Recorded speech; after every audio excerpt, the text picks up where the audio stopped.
Welcome, everybody, to the Paris Diamond League recap show. It's the one and only Ouija. Rojo is out, a rare instance. I never do the intros anymore, but you guys get me today. Don't worry, Jonathan Galt is here for those of you listening on the podcast, Supporters Club members. Okay, if you didn't see the meet, there was craziness. The men's 1,500 meters, a non-Diamond League event. Azeddine Habz gets the French record, 3:27.49. Okay, maybe that's not crazy. But then a guy named Phanuel Koech, my apologies if there's something wrong with pronunciation, runs 3:27.72. I think 6 guys under 3:30. 3:30 is nothing anymore. Sorry, Matthew Centrowitz. It's a good thing you got it out of sport when you did. Jonathan Galt does not even know who Phanuel Koech is. This is the second 1,500 meters of his life, 3:27. All right, let's keep going. We had some good news for Americans in the 800. Josh Hoey nearly won the 800. Committed a cardinal sin getting past to the inside, 1:43 flat for him. Much better one for Bryce Hoppel. That men's 5,000 meters. Nope, Nico Young did not defend his title from Oslo. Yomif Kajalcha gets it done, but even he showed you go with the pace that's too hot, you can fade at the end. Grant Blanks with another sub 12:50. Nico Young 12:55.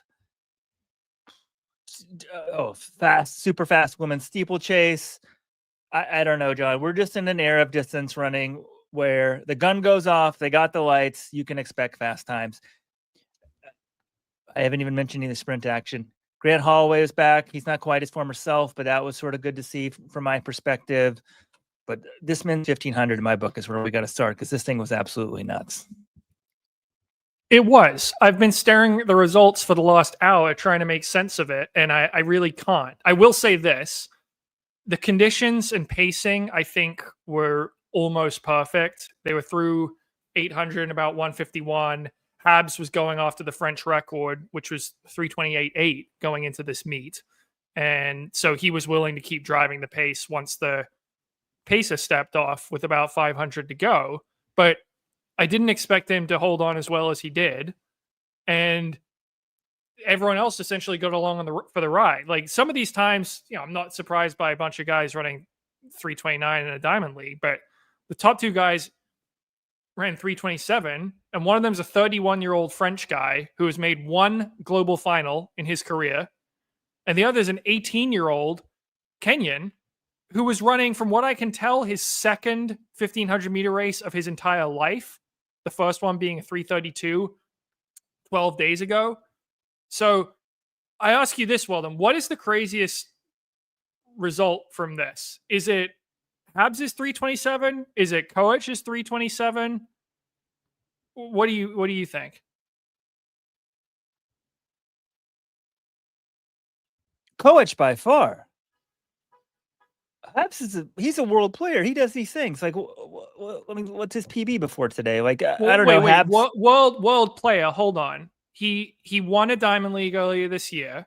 He's run 3:29 a couple years ago. Like, he's been on the scene. But he is now the 6th fastest human being in the history of the world at this distance. The 5 guys in front of him: Hicham El Guerrouj, Olympic champion; Bernard Lagat, world champion; Asbel Kiprop, Olympic champion, busted for doping; Jakob Ingebrigtsen, Olympic champion; Noureddin Morsali, Olympic champion; Azeddine Habz won global final at 31 years old, and he finished 11th in that race.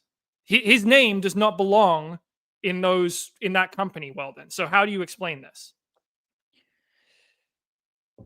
I understand the sentiment, but if you told me a Diamond League champion in this era, a guy who beat Timothy Chariot earlier this year, I mean, it's not the Timothy Chariot of old, but that a Diamond League champion in a legit Diamond League race that he later in the year ran 3:27, that's where we're at. That is the reality. As for Koech, his first name, Phanuel Koech, John, honestly, I saw the results, and some of these, if you're not a world's finalist or that sort of stuff, you're some up-and-coming guy, you're the 3rd place at World Juniors or some stuff like that. I may not be aware of it, you guys. I can look them up. I can talk about it. I sort of know the arc of these guys, but I'm like, I thought I was the one. I'm like, well, this must be one of these young Kenyan guys. I'm like, I'm surprised I don't really think I know this name at all. And then I'm like, maybe his first name is spelled wrong. I mean, this to me is the much bigger shocker. And then I started talking with you and you're like, no, you were right on the money on this one. Like, I mean, I think we have a new favorite for the World Championships, Phanuel Koech. Phanuel Koech. You're asking what's the biggest shock? Some like random Kenyan who could just be like a monster talent, or some guy who's been on the scene running competitively for close to a decade, who was a 329 guy who was really good, but is now like historically fast. So I don't know. I feel like I'd be interested to hear what viewers are thinking, like which result is more shocking to you. Koech, like you said, well then, very few results on his World Athletics and Tilis Depaya page. First competitive result on Tilis Depaya, the Tilis Depaya database that we use, was 2023 when he ran 149 in the 800 at age 16. Last year, he made the Kenyan team for World Juniors. He finished 5th in the 800. This year, he's moved up to the 1500, I guess. I mean, he'd never run one until the 8th of June, where he ran 332 in a meet in Lucca, Italy.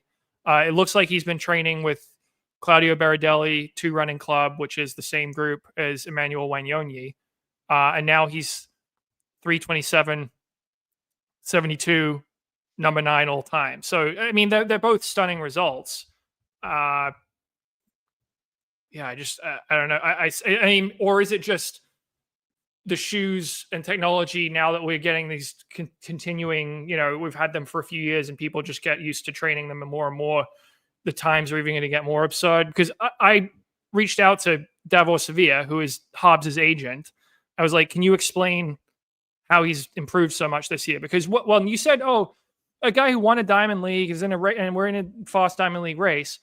I think we need to put that into context. He won a Diamond League, but the 4 best guys from last year's Olympics haven't been running Diamond Leagues. Haka, Nagu, Ingebrigtsen. This one technically was not even a Diamond League points event. They just threw it in because it's in France, in Paris, and I think they wanted him to get a chance to break the French record, which he did. He smashed it. So there were good conditions for running fast. The race was set up. It was rabbited well, like we said. But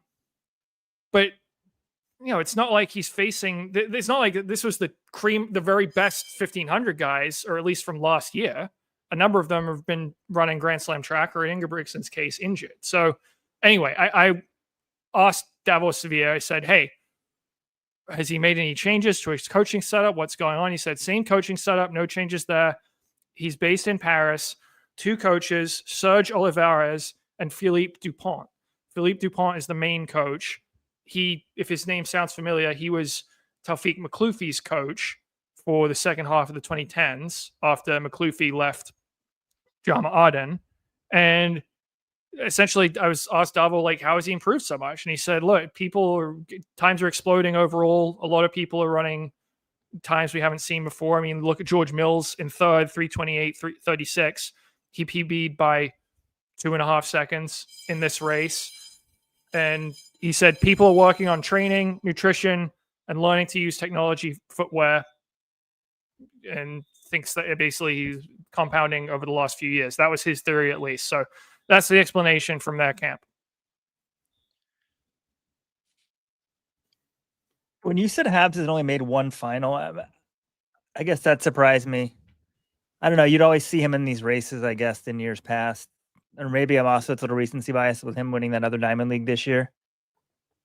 Yeah, I mean, if you want to be suspicious of these results, but the results are just so crazy across the board. I mean, could you tell me how Habz beat George Mills by a second in a 1500? Okay, that doesn't shock me. I mean, Festus Lagat? Like, this is the former, Iowa State guy?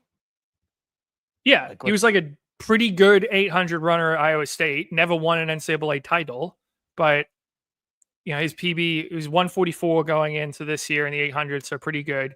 333 in the 1500, and he runs 332 in Rabat, and now he's a 329.0 guy. So, I mean, maybe we just get to the end of this year and we're like, all right, we thought that 327 now 328 now might be what 330 was a couple years ago or 5 years ago.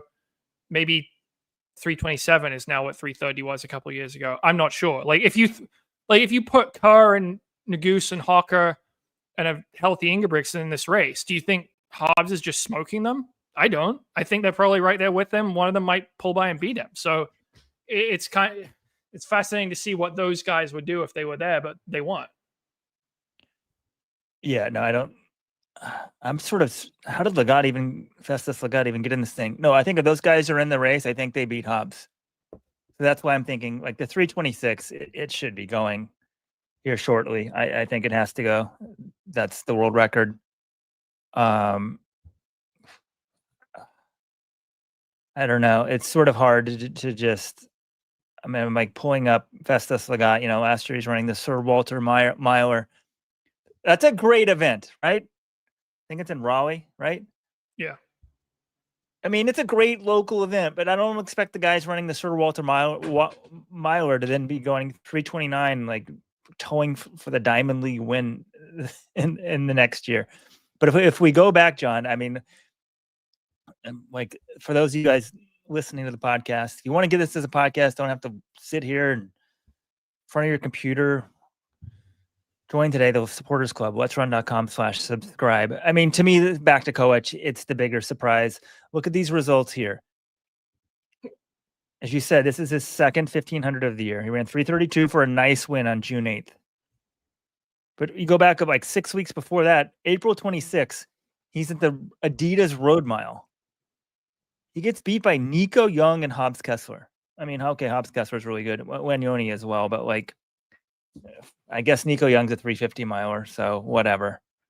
Maybe that doesn't mean anything anymore. But if you told me, hey, the guy who runs 356 in the road mile is going to be running 327 in the 1500 in June, I'd be like, no way in hell. But well then, have we considered this?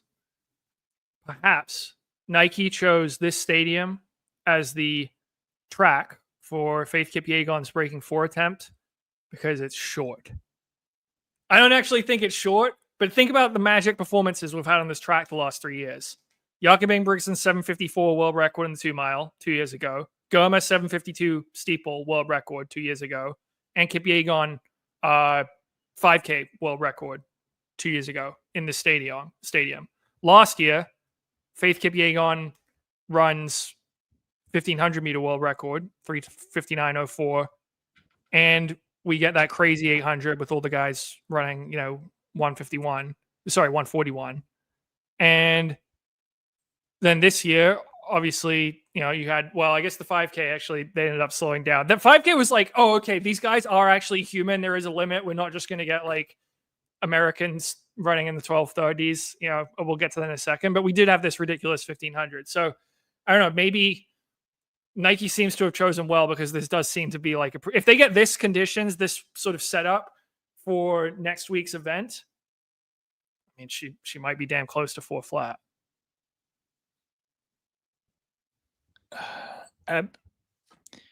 We love the conspiracy theory. Let's hear it. Let's run in the comments. I mean, could this track be just? There's been. Do you think Nike figured out? It wouldn't surprise me that this track is actually faster in the distance races. It's like the BU of outdoor tracks. But we haven't even figured that out. You think they've been studying the tracks? But John, that's like they could have picked anywhere in the world to have this thing. They happen to pick this track. So this is something interesting to think about. I would like to hear that. If you guys have any ideas, well, also think about this. Kipyegon set world records on this track each of the last 2 years. So when they asked her, oh, where do you want to run? Where do you think's the fastest track? She's probably going to be biased towards the one where she broke world records.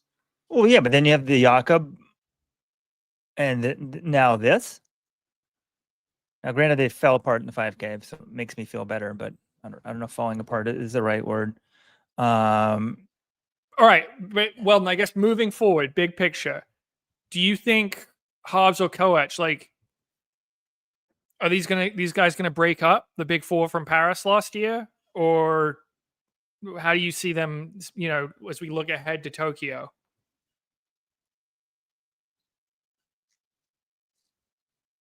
I'm still ranking them behind them. I mean, sorry, it's one off. Habz is older. He's done it, hasn't done it in the past. He at least has the experience of the rounds. This Koech guy, I feel like could go one of two ways. I mean, he has no. How do we know about his endurance? He was like an 800-meter runner till like 3 days ago. How's he gonna do with rounds? That sort of stuff.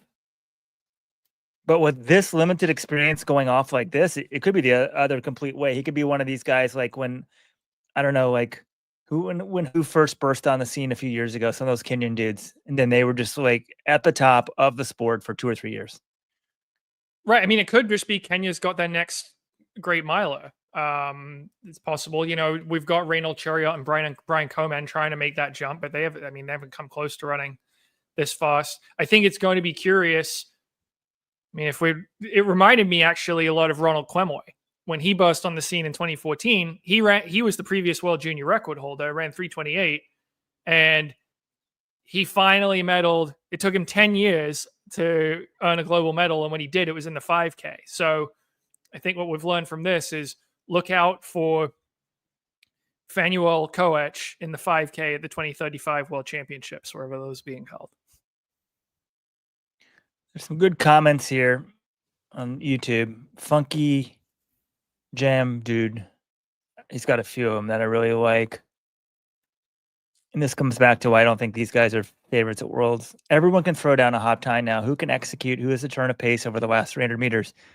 Nothing today like indicated any of that. That's not what today was about. It's just sort of a fast time.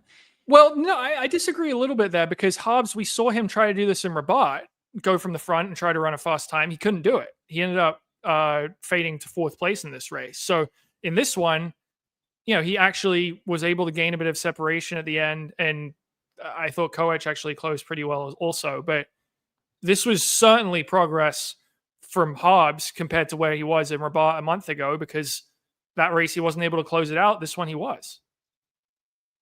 Okay, but I'm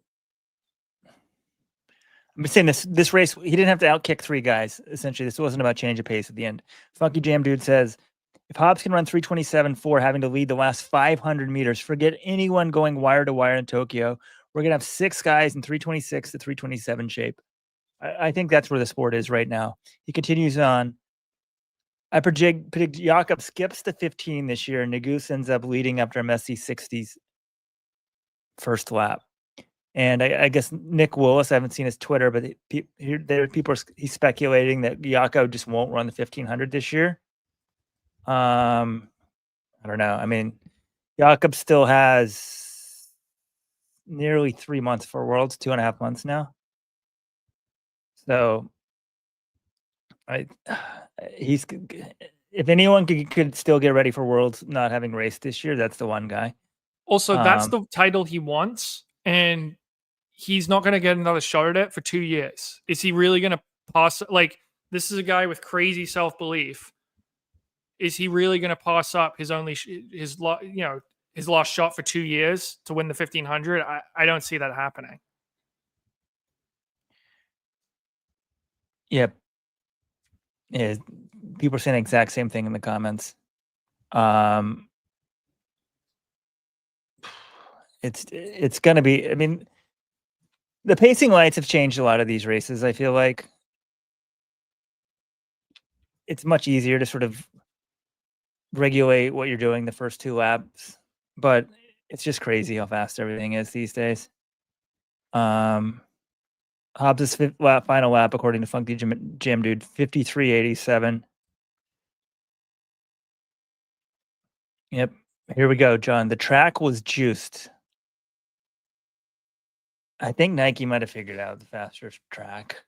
Like, John, okay, maybe she just liked the track because she had the records there. Or this track somehow is, how could it be like really like 0.5% faster than some other track? But if anyone knows any track people know, I don't know. I mean, sometimes it's also just the time of year you get people in good, you know, they've been rocking it in spring training. Now they're ready to get a race, and they're all, you know, you've got one guy. I mean, everyone else who's not Habz in this race had the perfect person just tow them along. Like, it was great for them to run fast. So I'm not sure, you know, I threw that out as a theory. Maybe it helps, but I'm not convinced it's like that much better than everything else. Okay.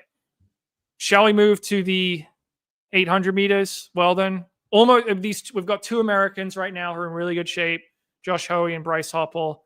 Both of them went for the win in this one, came close, but Mohamed Atali of Spain came on like a freight train on the inside at the end, and 12-7 last 100. Really impressive by him. He was 10th at the bell, 6th with 150 to go, and just rode the rail.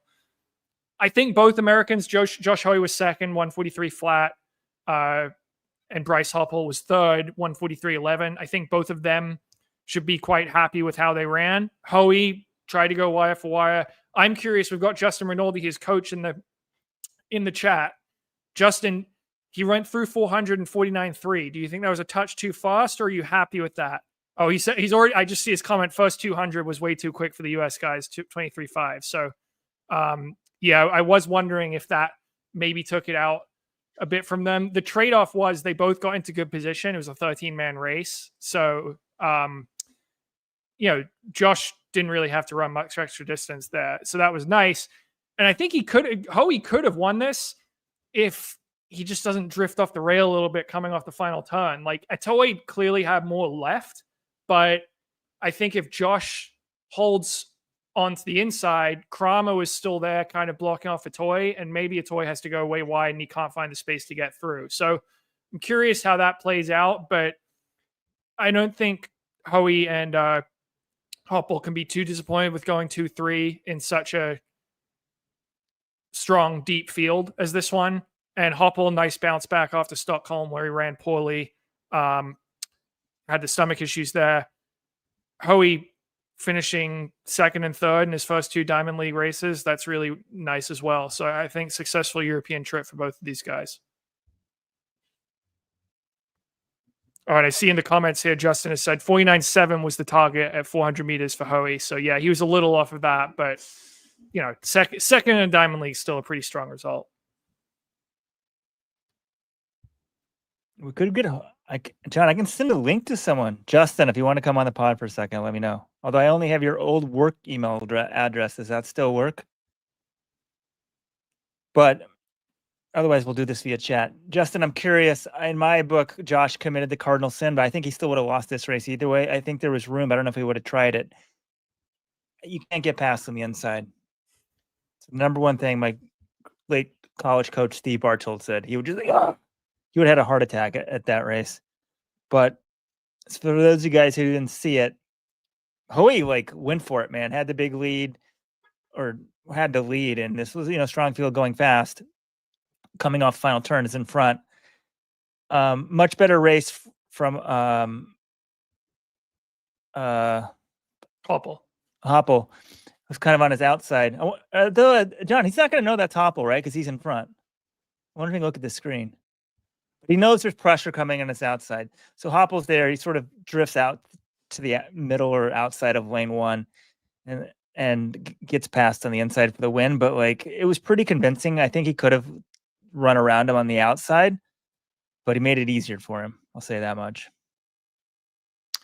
Yeah. And looking a little further down the results, I'm surprised that Shapisa Masalela was not as competitive as he has been. He's won 2 Diamond Leagues already this year. He was only 8th in this one, 144.16. So, his hot streak comes to an end a little bit. Atoy ran really well. Was it Oslo? He was second last week. So that's back-to-back very strong races for him. But the way I see this event, I still think there are 2 guys who are a level above everyone else, and that is Wanyonyi and Arop. And they've both run 141s multiple times. I guess maybe Sajadi, we'll see. Sajadi was winning a lot of races on the Diamond League last year. He hasn't really raced as much this year, but he was pretty good in Stockholm on Sunday. But I still think it's these 2. Look, it's 800, anything could happen. You've got a bunch of 142 guys and 141 guys who are going to be duking it out for medals, but Wanyonyi and Arop have gone 1-2 in the last 2 global championships in some order, and I think that's still the most likely outcome this year.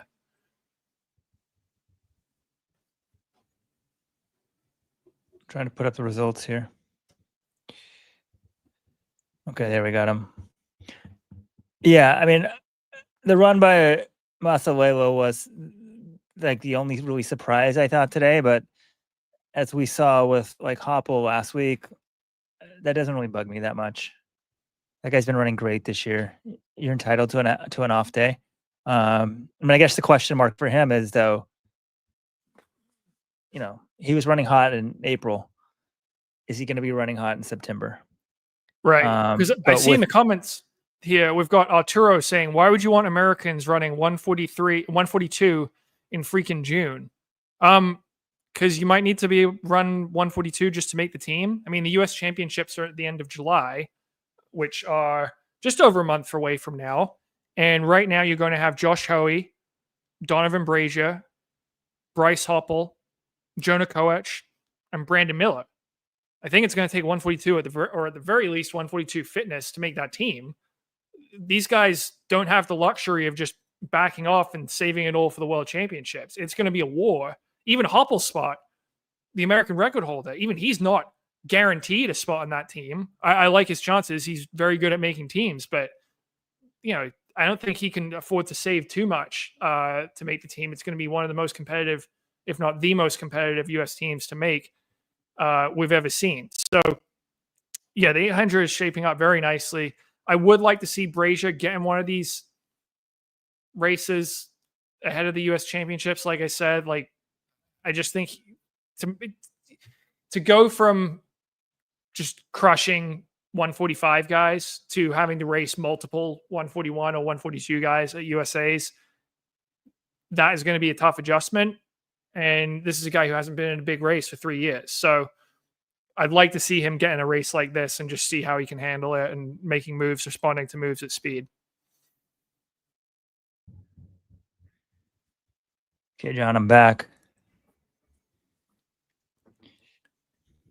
Sprinted away. Someone at my door. Let's wrap up the 800 then and move on to the men's 5K. And I know we had a really good women's steeple, but that was, this is an American. We're primarily an American audience, and that was a battle between Kenya and Uganda. Whereas we had a couple Americans really going for it in this men's 5K. So we know last week Nico Young wins Oslo in 12:45, and Graham Blanks is just a little bit behind in 12:48. They both run really fast, and this one, I'm like, all right, I think it would be better for these guys' development if we get a little slower race. Maybe they can simulate worlds a little bit.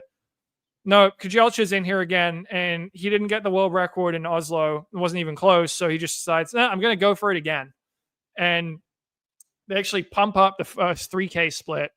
They hit 7:42 in Oslo, and that was the plan. This one, they wanted to make it a bit faster, 7:38.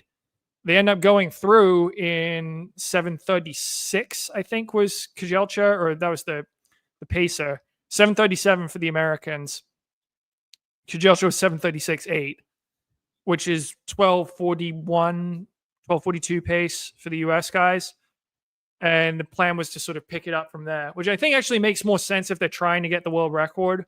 I think 7:42 is probably too slow to try to get the world record. But it was warm in Paris. I mean, it was high 70s. Seeing the air quality was poor, according to my Apple weather. So, and also it's just kind of interesting. They were trying to, Kojelcha wasn't close to getting it last week and decided to take another shot. But, with about, he dropped to 59.4 from 3,600 to 4,000. And he reached a K to go, needing a 2:28 to get the world record. And I'm looking at that, I'm like, he might do this. He looked like really good. And then immediately he starts slowing down. He just starts falling behind the lights. He ran a 62, then I think a 64. And then he was really rigging up on that last lap. Like, credit to Kojelcha for going for it, but he was clearly spent. And the Americans, look, well, I don't know about you, but what were you thinking when you saw two Americans pass through 3K in 7:37 in a 5K race? I wasn't thinking anything crazy, but I just thought, like, wow, these guys are really good. Because Kojelcha was ahead of them, so I didn't think they were going to like break the world record. I guess that maybe I should have been contemplating the American record. But I just thought, like, Like even for me, Graham Blanks, I just was like, wow, this guy's like, he's not afraid. He's going with him. Nico was coming off the win. I figured, of course, Nico's going to go for it. I don't know. What was I supposed to be thinking, John, or what were you thinking? I was just thinking, holy shit, this is a world record race, and the Americans aren't afraid. They're going with it. You know, they were on the lights in a race where the lights were supposed to be going world record pace. And again, they were a little slower. It was like 12:42 pace, but the plan was to pick it up, and they were right there. They weren't afraid, which is amazing. They're on, you know, you've had some Americans like this before. Obviously, Fisher, when he's in these diamond leagues, he's mixing up usually.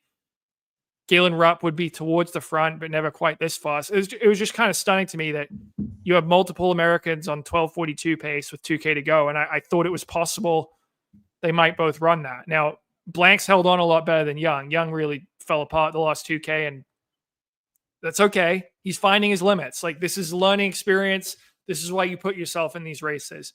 We found out, Robert's saying, could Nico break the world record? No. I mean, I think sub 12:40 was going to be too much of an ask for him. I think last week's race played out pretty much perfectly. But I think they should both be commended for actually going for it. I mean, Young's got nothing to lose. He runs 12:55, gets 7 in this race. Who cares? He won Oslo last week. Like, we clearly know he's gone up a level. Blank's running 12:48 and 12:49, 8 days apart. That's fantastic. I mean, getting third in the Diamond League, really good run for him. Kajelcha, respect for him holding on and getting the win. Jimmy Gressier, French record, 12:51 for fourth. El Bakali got a PB, 12:55 here. But my other takeaway from this race, Weldon, 10 guys under 13 minutes. We've had 29 under 13 so far in 2025.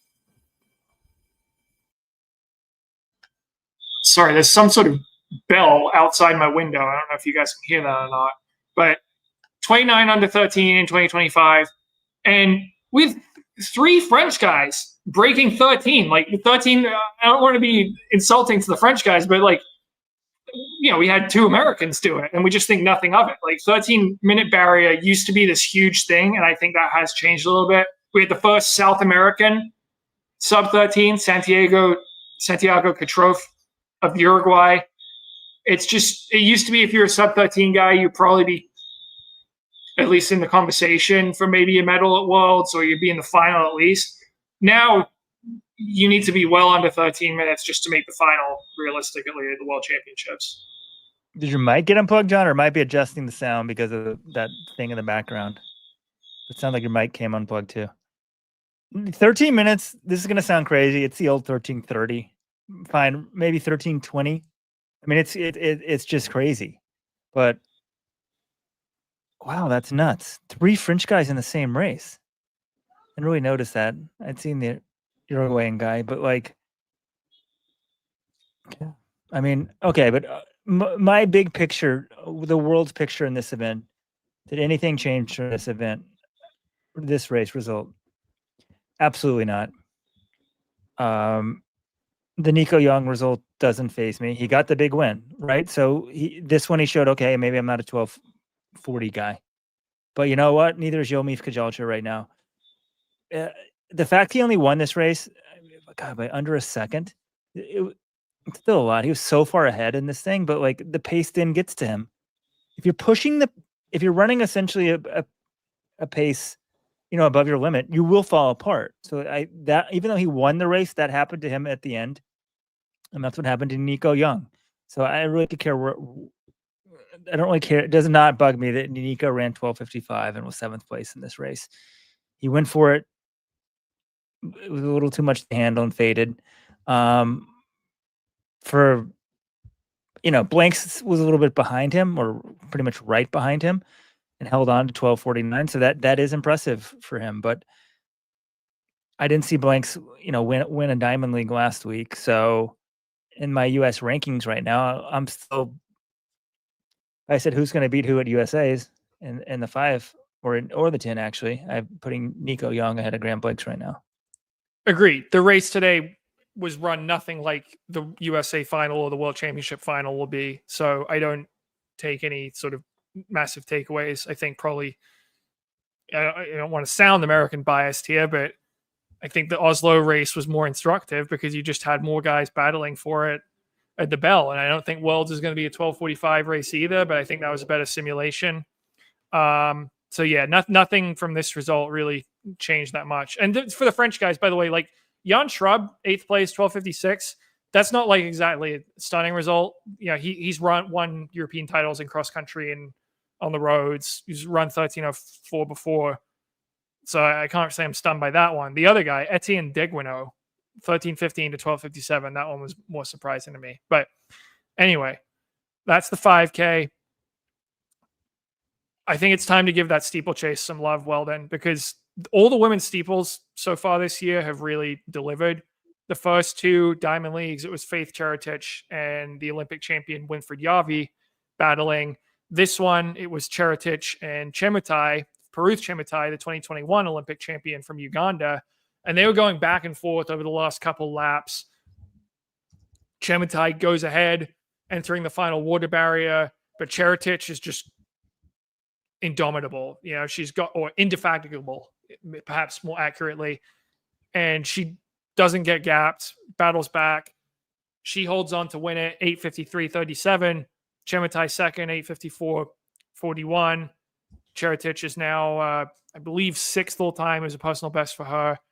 And then very solid run for all three Americans in this one. Gabby Jennings, 4th place, 9:08.05. I think the Americans did a good job. They knew they weren't going to be running like mid 850s, so they just backed off and sort of picked people off at the end. So yeah, Gabby Jennings, 9:08. Courtney Wayman, 5th place, 9:08.88.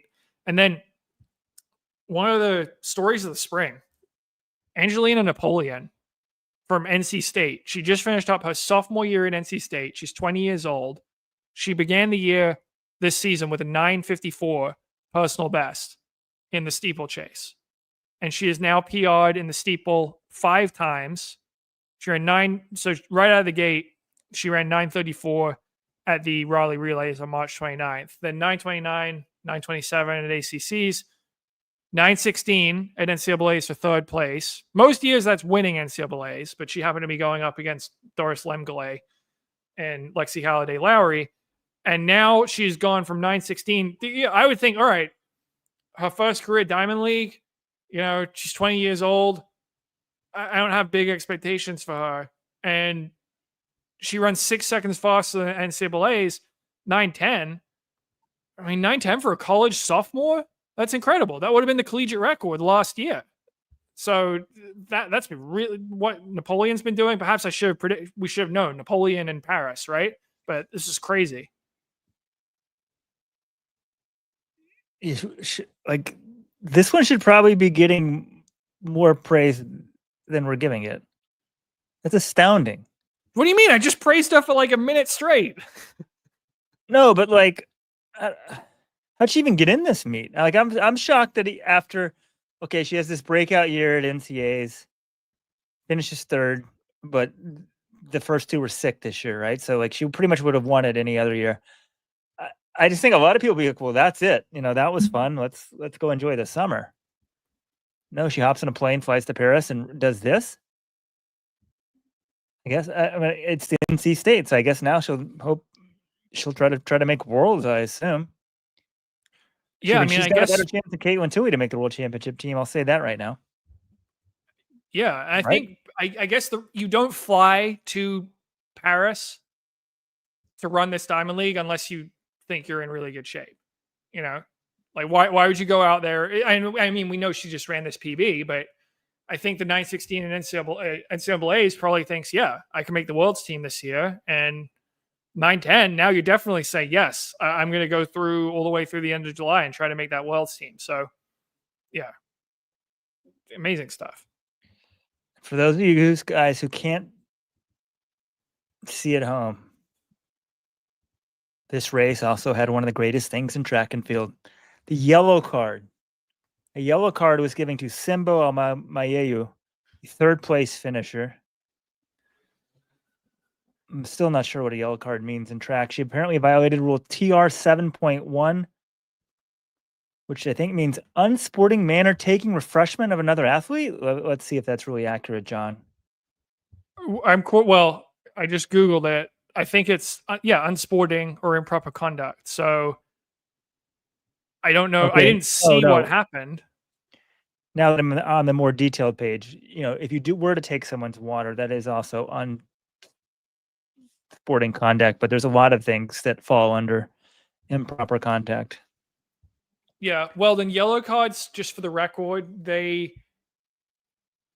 can't remember someone getting 2 yellow cards and getting disqualified, but they come into play more at like global championships where there are heats and finals. And so if you get a yellow card in the prelims, it'll carry over.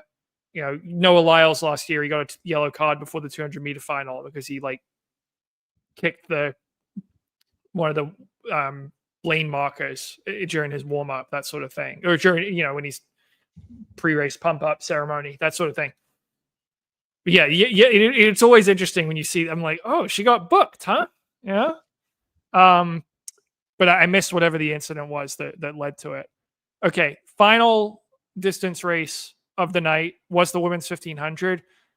Can I just say, I'm disappointed. If you left this meet early, and about a third of the stadium did, I'm disappointed in you. And I guess it is pretty late. It was like 11 p.m.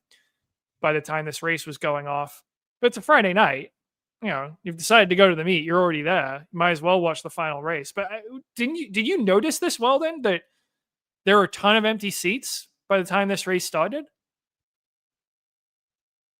Nope. I didn't notice. I think, actually, maybe it was during one of these races at the end. I was like, oh, wait, I thought the crowd was bigger than that. But I just sort of figured I wasn't looking, but it was a good crowd. It was 19,000 at the start. They announced it as a sellout on the broadcast. It looked full until this one. I was just like, where are these people? Whoa. We had 2 more yellow cards in the women's 1500. I didn't realize this either. Burka Hailom and Saron Burhe.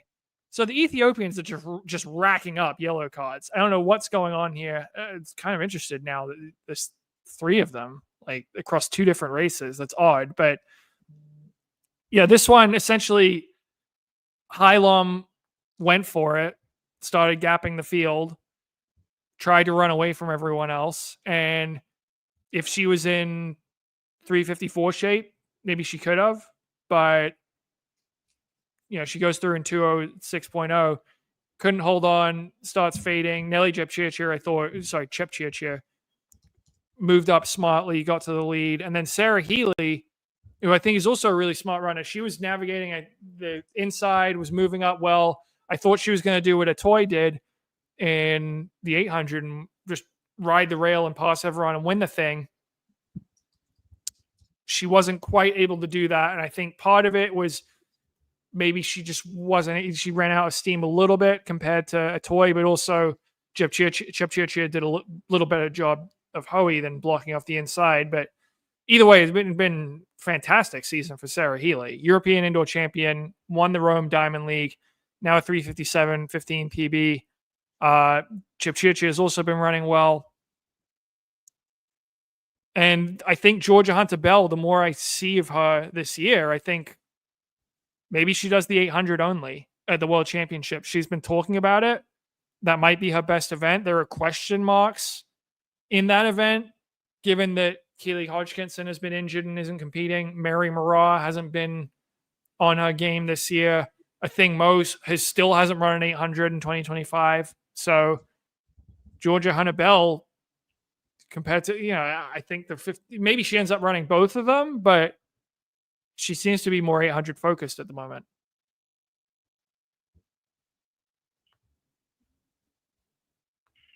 Yeah, I mean, sometimes being good at 2 events is a curse. Because I don't know. I guess, I don't know what she should do. If you're her, John, what do you do? I think I do the 800, but is she scheduled to run that 800 at pre? Like, I would try to get in that race and see what you do against Mo and them. But yeah, I would lean more towards the 800, even though she medaled in the 15 last year. I think that might be her best option. But just, I would, keep racing both of them, and you don't need to make a decision immediately. I think we should probably give a little bit more credit to Chepchirchir, who has now won 3 Diamond Leagues this year. She won in Doha, won in Rabat, and won today in 357. Her PB is only 356, which doesn't really put her on the level of some of the top Ethiopians and of Kipyegon, but I like to see wins. And if she gets in one of those fast races, she's only 22 years old, still might be able to drop it. So she is having a very nice season so far. All right, John, the non-distance races. What do you want to start with? I mean, I'm interested in the 110 hurdles because there was a fast race. We had two Americans run 13:02 or faster. Neither of them were named Grant Holloway. And I want to know what's up with Grant Holloway. And we have such a high standard for him because he has been so consistent in the past. But he runs Jarman, and it's not something's wrong in Jarman when he runs that on April 26th because he slows way down in the last few hurdles. I didn't hear any sort of injury announced, but he pulls out of his next two races. This was his first race in 8 weeks. And there was prelims and a final. So in the prelims, he ran 13:16, managed to qualify. And then in the final, but he didn't win. He was second in his heat. And then in the final, 13:11. And normally the way Grant Holloway wins races is he builds up a big lead and then he slows down maybe a little bit at the end, but he's so far ahead, it doesn't really matter. And today he did get out well, but not like he wasn't way in front as usual. And I was just like, he probably doesn't have enough of a gap here. They're going to run him down. Trey Cunningham gets the win, 13 flat, ties his personal best. Second time he's run 13 flat this year, third time in his career. Dylan Beard, 13:02 for second, really good for him. I mean, look, this was a fast race. Like Holloway needed to be on his game to win. It would have taken sub 13 to beat this field, but this didn't look like the Grant Holloway we're used to seeing. The good news for him, two things. One, still 3 months until the World Championships, and he's got the bye. And two, he's a championship performer. Like he raises his game, he delivers at these championships. So if it's an injury, then he's got time to work on that. If it's something else, I don't know, because they were being cryptic. Hannah England was being very cryptic about we don't know exactly what's going on. Like he hasn't really explained why he wasn't racing or what was wrong. So I'd be interested to get an explanation. Like, hey, was it just an injury? You don't want to go into detail, or is it something else going on? But this didn't look like the Grant Holloway I'm used to seeing. That said, 13:11, I'm not exactly going to be panicking. He does have some room to, he's got 3 months to figure things out. My take on this race was like almost completely the opposite. I always thought this was very encouraging. He hasn't raced in 2 months? Right.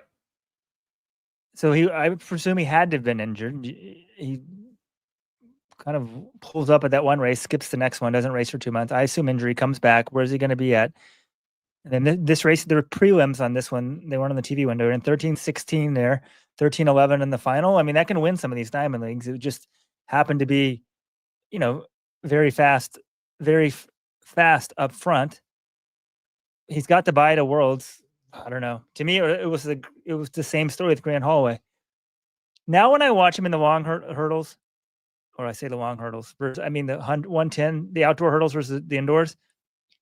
If he's not way ahead by like hurdle 7 or something, I'm like, oh, it's over. I'm like, oh, he's winning. I'm like, there's guys right next to him. I'm like, oh, it's over. But it's one of those events. Rhythm's everything. He's got 2.5 months to be ready for it. So I'm glad. Yeah, so look, I would much rather be him, honestly, than any one of the other U.S. hurdlers. Trey Cunningham wins 13 flat. Dylan Beard 13:02. Even Jamal Britt 13. He beat Jamal Britt, another American, 13:15. But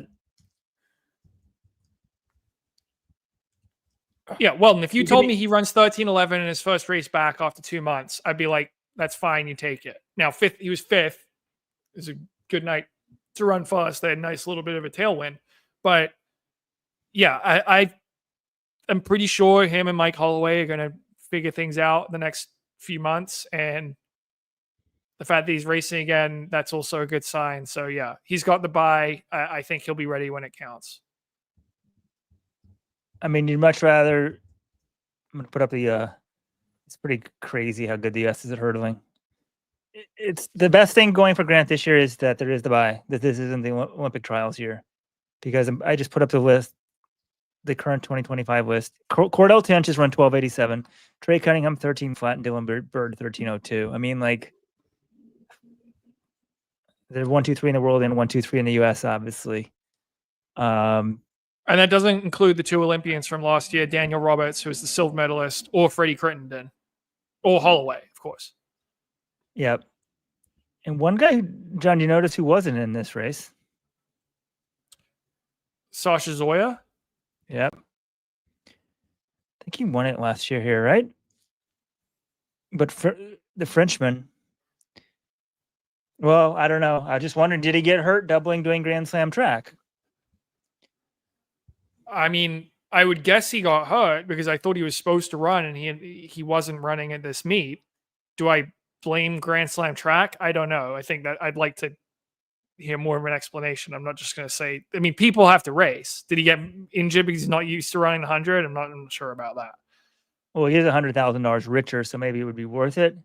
But now the Grand Slam track is teetering on the brink. Am I not allowed to criticize the format? I have to like cheerlead.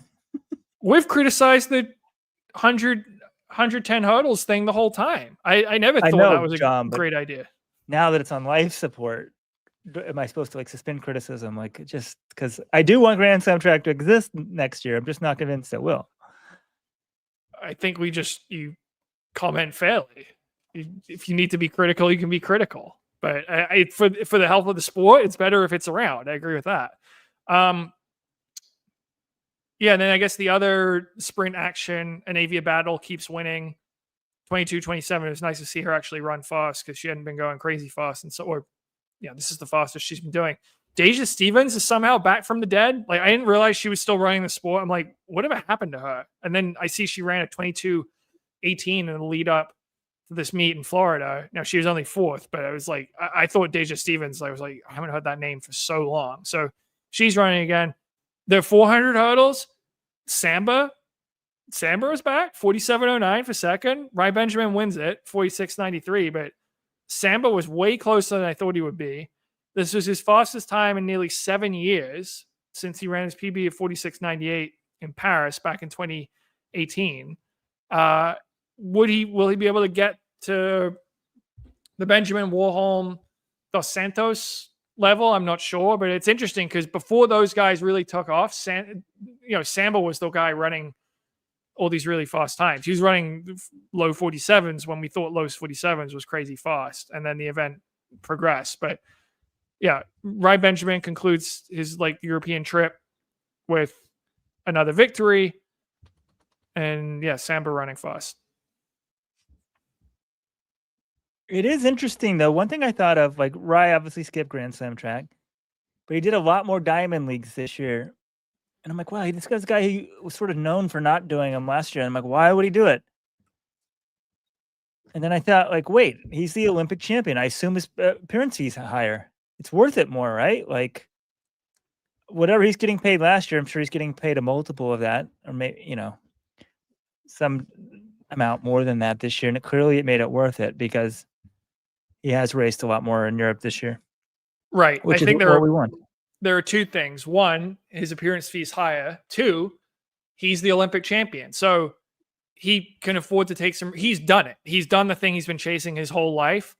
And now I think he's free to take some more risks. And if he gets hurt, it's not as big a setback because he at least has that Olympic gold he can always sit back on. And the other thing is he's often dealing with some sort of injury. So it could just be he's feeling a lot healthier at this point in the year than usual and decide, hey, might as well go over there and get some races in before USA's because he's still got, another month. So I'm glad to see Benjamin running on the European circuit. It's something we've been asking for a while. And the 2 races he ran in Oslo and Stockholm were fantastic. That was the sport at its best right there, him squaring off against Dos Santos and Warholm. So that was really great to see. mean, most of the sprint races were pretty incredible in this one. The 100 hurdles, Grace Stark, 12:21. She's into the top 10 all time. Amazon, 12:24. So that was fast. And then the women's 400 was a classic NASA versus Paulino duel. 48.81 for Paulino, 48.85 for NASA. They have a nice mix of styles. They say styles make fights in boxing. And NASA is someone who likes to go out hard. Paulino is always strong in the last 100. So you're always going to see, is Paulino going to be able to run her down or not? They're both under 49. That was a good race. And the one, I guess the disappointing result there would be Hepsalum, Bella Whitaker, after 2 straight Diamond League wins.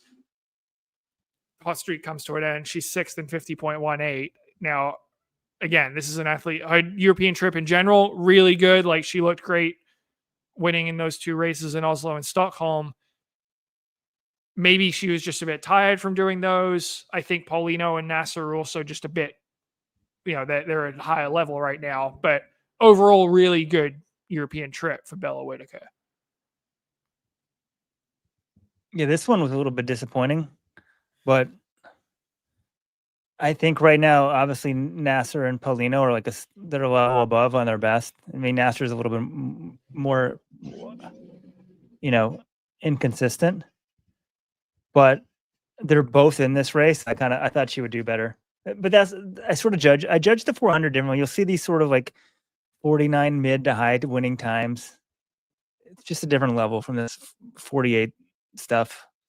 And also, the wind and stuff. I feel like there's a half-second leeway in any sort of 400-meter time you see.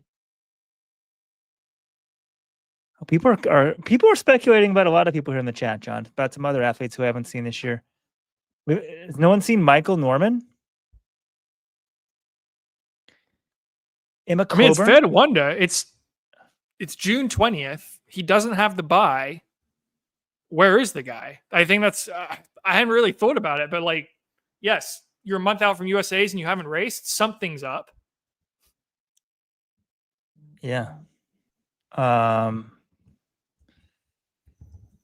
hadn't really.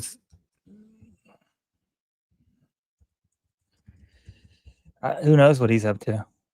We should have asked Roy Benjamin. All right. Well, then we didn't have Rojo here to offer these fiery, insane takes. I wonder if he's going to back off of the Nico Young Grand Blanks world record talk now after they went for it and ended up fading, but probably not. He's probably going to say, can't get the world record on your first try. Anything else stand out to you from this meet? This was the last Diamond League we'll have until the pre-classic on July 5th, 2 weeks from now. Though we do have the Ostrava Golden Spike meet is on Tuesday, the June 24th. Jakob was supposed to run there. Don't think that's going to happen anymore due to injury, but that meet does usually attract pretty good fields. So I'm sure we'll have some stuff to talk about there. I was about to say, are they not allowed to have meets next weekend? Is it a national championship weekend? I think some countries are having national championships next week. But then I thought, wait a second. Grand Slam Track LA was supposed to be next weekend. The only good thing with that, John, is I actually never bought my ticket to go down there, so I don't have to cancel anything. But yeah, and people are saying that did upset the calendar because the New York City Grand Prix was canceled. The USATF meet in LA was canceled. The American Track League disappeared this year as well. All of those things were casualties of Grand Slam Track. And, so Grand Slam Track, not a ton of athletes actually could take place, but it was, for fans, it was going to be a big weekend, also the week before pre.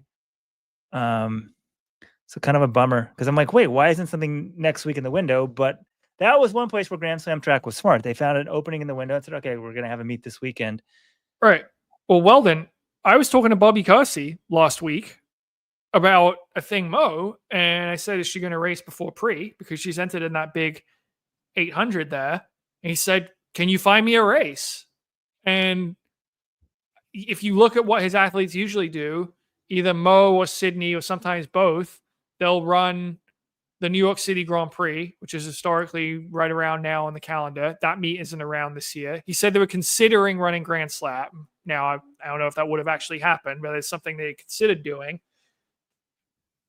That meet isn't around. You do have the Sound running meet, but that's July 12th. That's the week after Pre. So, and he doesn't want to send her to Europe. He likes having his athletes compete domestically when they can. So there aren't like a ton of options. I think that's a source of frustration. Certainly for Kersey, he took to Instagram basically saying, it's disappointing about the Grand Slam, but he wants more of he likes having a domestic series, a robust domestic series of meets. And as you said, with the collapse of Grand Slam, with these USATF meet cancellations, with the American Track League scaling back, there aren't as many domestic competition opportunities this spring as usual. And yeah, all in the game is pointing out the Jamaican trials are next weekend, which is interesting. They didn't really push theirs back, but also that would have been interesting because none of the Jamaican racers could have done Grand Slam track. But guess we don't have to worry about that now anymore. So, guys, our apologies. Nico Young did not break the 5,000 meter record. Robert is not here to call Grand Slam track by another name. What else are we missing with Rojo not being here? Well, I don't think there was bad news for Grant Fisher today, actually. The 5K, I don't think anything from that result scares him. So, good news for Grant Fisher. I think he'll just have to switch. Bad news for Jakob Ingebrigtsen. The new 1,500 meter champion is, what's his first name again, John? I'm going with the Kenyan. Phanuel? Yes. Phanuel Koech, ladies and gentlemen. He'll be the first man with a 325 before his name. Oh, it might be good news for Ingebrigtsen. If Habz has been willing to go after it, maybe it was just because he was chasing these records, but Habz led in Rabat, and he led in this race. Maybe he leads the Olympic final, the World Championship final, and Jakob just sits on him and goes by. So, the world record could go to Tokyo. That's what's going to happen. Jakob will be better peaked than these other guys who are running Grand Slam track in April. Oh, yeah. People are talking about Donovan Brazier getting meets. This is good. I heard, John, you heard the same thing I did about a sprinter looking for meets. I don't know if that's a public story, but people need meets. Right. I mean, I think Mo could have run the Portland Track Festival last week quite easily, I'm sure. That would have been an option for her, but they chose not to do that one. And there is one more thing here. That there was a comment here from David Winter. The reason there aren't meets is coaches like him, talking about Kersey. Not to say he's not brilliant, but him and Jerry, they don't have their athletes race is why meets don't work. I think there is some truth to that. Jerry and him, well, their interest is their athletes, and they prioritize everything about their athletes. But there is no real entity that sort of looks after the sport.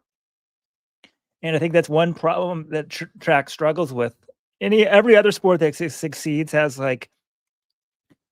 minimum levels of participation. Essentially, there's some central body forcing you to compete. You play tennis, you can't just show up at the Grand Slams. You're expected to play so many other tour events where you lose ranking points, or there's some penalty. But in track, you're free to totally optimize your individual thing, which leads to amazing performances. But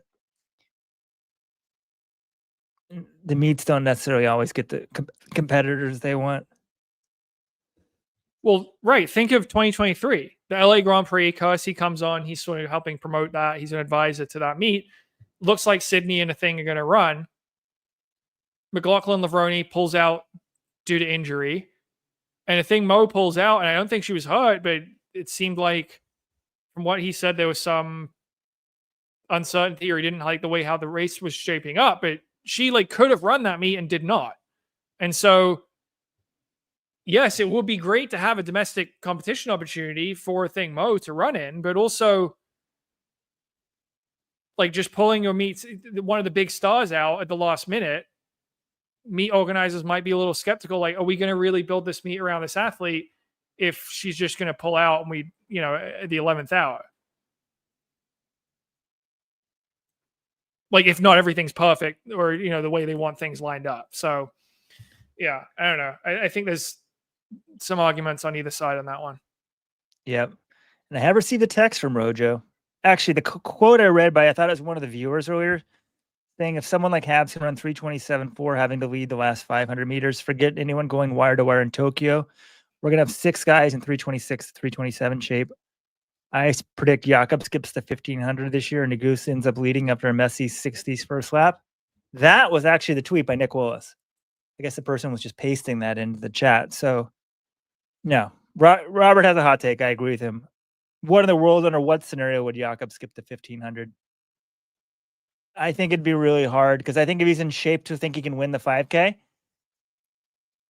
he's going to give it a go in the 1500. That's his baby. That's what he wants. So who knows? I mean, maybe if the speed isn't there, he figures the endurance is. I understand the thinking, but Jakob likes to win and he wants to win the 15. Also, just think of his ego. Like if he shows up and runs only the 5K, Josh Kerr is just going to be going after him for 2 years saying Jakob showed up to Tokyo and was afraid to race me. Like Jakob Ingebrigtsen, I don't think his ego would allow him to skip the 1500. Yeah. All right. If you enjoyed this, well, first of all, I will keep talking. Well, actually, I didn't put this on the homepage, but like us on whatever platform you're liking. Hit follow if you're on YouTube. It really helps us out. But if you want this as a podcast, if you hit follow, you'll be alerted when we go live. But if you want this as a podcast, join the supporters club today. Let'sRun.com/subscribe. This comes out in podcast form only to supporters club members. Use code GOAT50. The Americans are doing so well. We'll keep that code going. GOAT50, GOAT 50 to save 50% off your first year. You get a super soft shirt. And we'll have our next, actually, July 4th weekend, John. If we're doing a show after pre, it's not me. I'm probably on some lake. But we got to start getting excited for the pre classic because it's pretty sick this year. Oh wait, John, when is the Faith Kipyegon race? June 26th. We'll talk about that on our regular podcast. But thank you everyone for tuning into this one. We'll be back next week to offer a few final thoughts on this. Maybe we'll talk about Ostrava, preview the Faith Kipyegon show. We've got a great interview with Andreas Almgren, the European record holder in the 5,000 meters. Spoke to him this week. That'll be on next week's show as well. So thank you for tuning in. Thank you for watching it today. Happy weekend, everyone. Enjoy it. Faith Kipyegon next week. We got something big time to look forward to.